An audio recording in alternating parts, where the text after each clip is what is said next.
The missing link between scientific journals and relationship counseling. The Last Show with David Cooper. Disgust sensitivity. How easily someone feels disgust. It shapes who and who isn't allowed to be viewed as sexual in our society. Think how we might stereotypically perceive someone as sexually active in their 20s versus how we might perceive someone sexually active in their 70s. I am here with someone who studied just this. She's an experimental psychology researcher at the University of New Brunswick. Her name is Gabriella Petruzzello. Gabriella, welcome to the show. Thank you for having me. So, can you start by explaining a little better than I just did what disgust sensitivity is in psychological terms?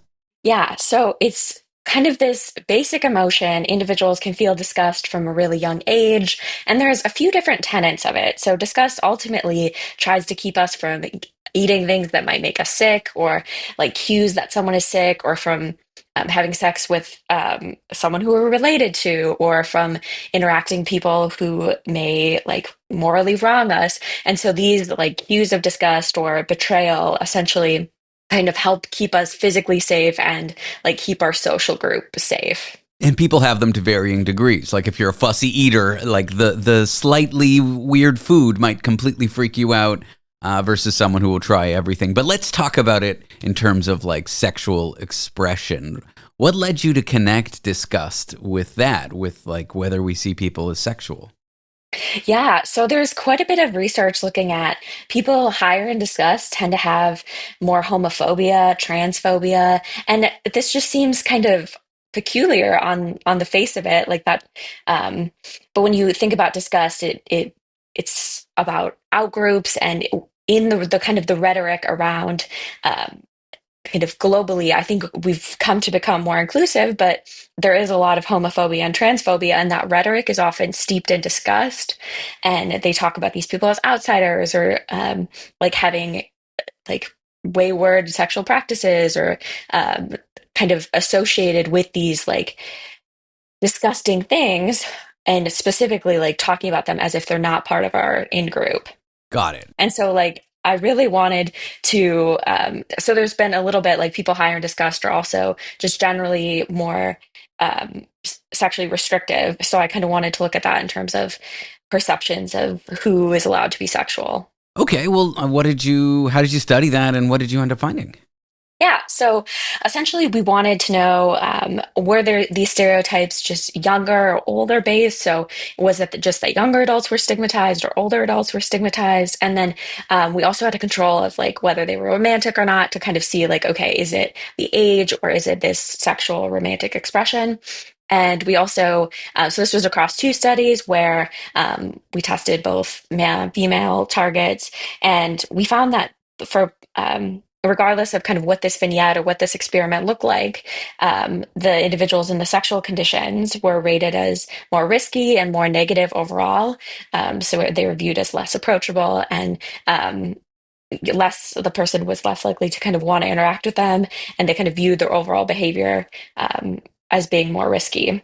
And then disgust, obviously, we could talk about what relationship that had with these results too. Yeah, I'm interested. I'm interested in how you separated like romantic versus sexually active. To me, those are, I guess, kind of the same thing, but people perceive them as different. Yeah, so I mean, ultimately, like the romantic ones could, like, you could have interpreted sort of like potentially implicit sexual behavior. So they just talked about like being in a relationship and how they were super happy and affectionate. And then it was like the kind of the experimental materials kind of talked about being more sexually expressive and passionate and like sexually passionate with one's partner in the sexual condition. So relatively more overt compared to the romantic condition. And how do people generally respond when they hear people of a different age, a different gender are sexually active? Can you split it up into groups and how they're perceived? I mean, it really does seem like a lot of people have this broad, like negative response. So it might vary in intensity. So younger people tend to have a lesser sexual stigma overall, or people who are more politically liberal, or people, and like obviously with the relationship to discuss, but like it really is. Everyone has some kind of like negative response that they kind of have to over um, to rethink.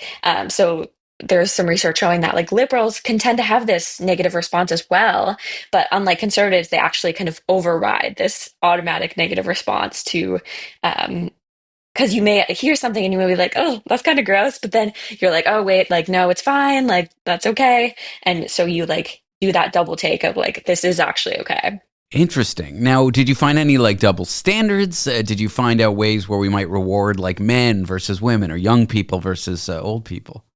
Yeah. So, in terms of younger versus older, we found that both younger and older adults were sort of like equally stigmatized for being sexual. We did find a really interesting double standard with disgust. So, individuals higher in disgust sensitivity held a greater stigma for sexual women, meaning that if you were higher in disgust, you tended to view the sexual women more negatively and as more risky. But those same people who were higher in disgust tended to view the sexual men more positively.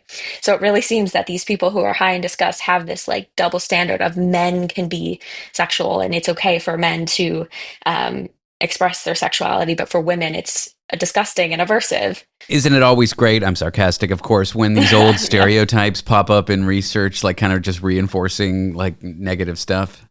Yeah, and I think it just really shows um, that like I feel like in a lot of research we can get kind of steeped in this like oh like everyone's sex positive and everyone thinks this like positively about sexuality, but when you really get down to it like everyone has kind of this general negative stigma, so we're in this like sex saturated culture, but at the same time we still have these like deeply entrenched beliefs that are hard to unravel. Yeah, I mean, we see sex of all ages, really, and all representations on television and movies more and more, and yet, like, behind the scenes, we're still judgmental like this, like you say. Yeah.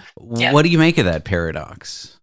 I mean, I think at least what I try to tell myself is like disgust is this really natural response, and we are like as human beings, we do tend to judge people. It's just kind of a natural sort of adaptive response to keep us safe and protect us. That doesn't mean it's okay to judge people. And so like what I try to balance is it like is it's okay to like have the natural feeling of being disgusted or have the natural feeling of judgment, but trying to like override that and like take a minute and be like, okay, like making sure that you're not overtly expressing that to someone in a way that could stigmatize them. This sounds a lot like my old psychiatrist, where she would say, you can't control your impulse, you can't control, Yeah. your Yeah. initial thought, but you can control your behavior.